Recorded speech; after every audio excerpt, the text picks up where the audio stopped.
Ready to turn your dream adventures into detailed digital maps?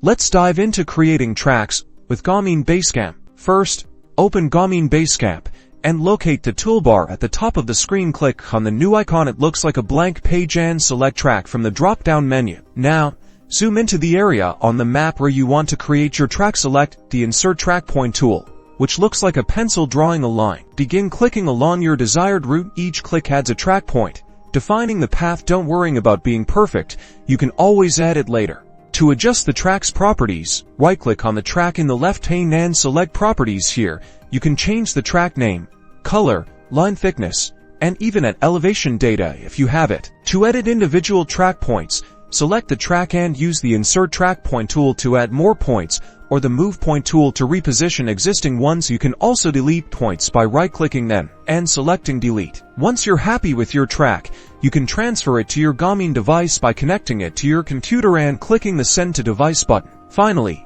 Basecamp allows you to share your tracks with others.